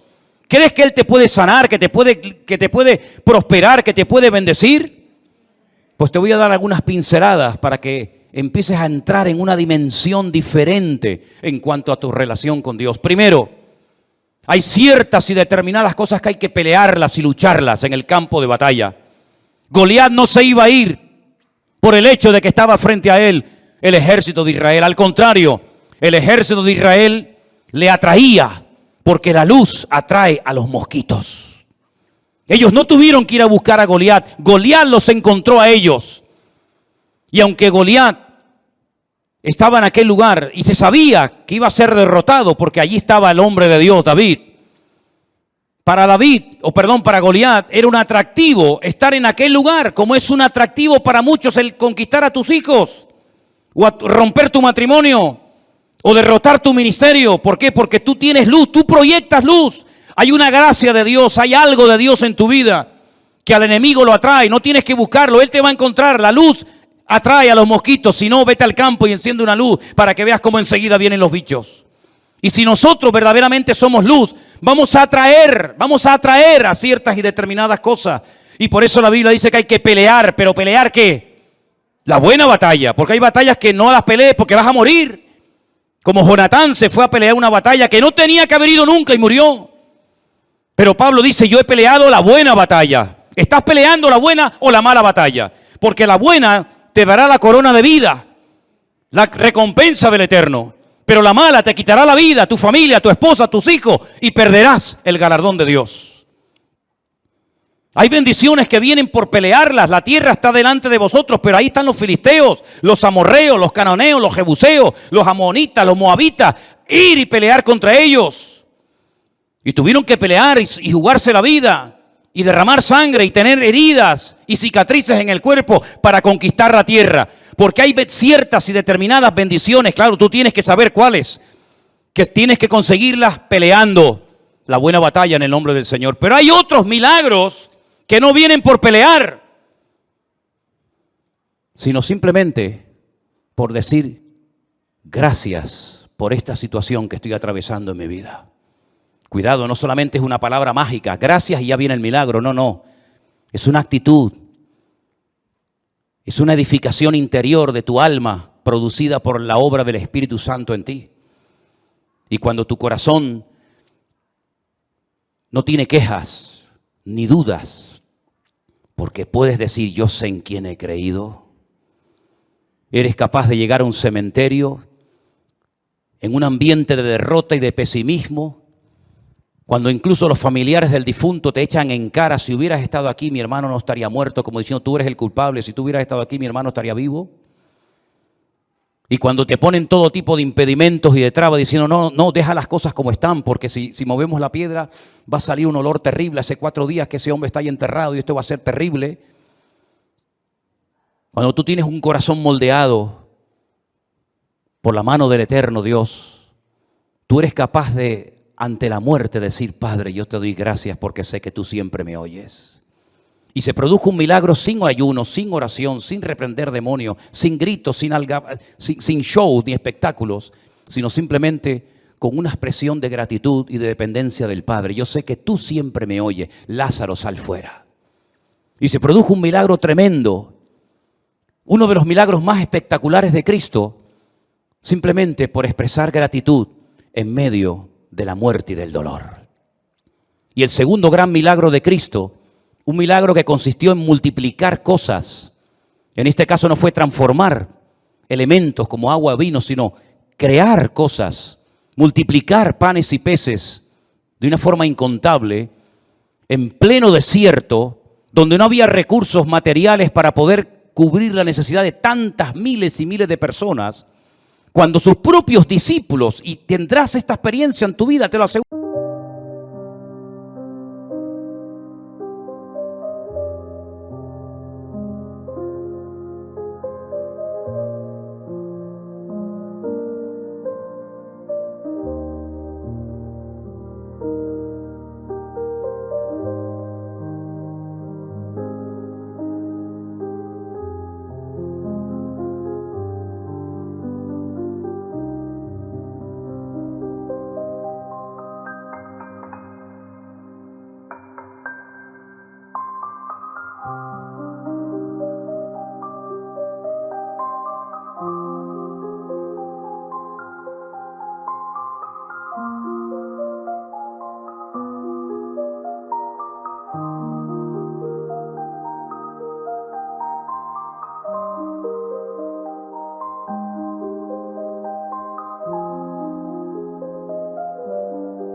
Thank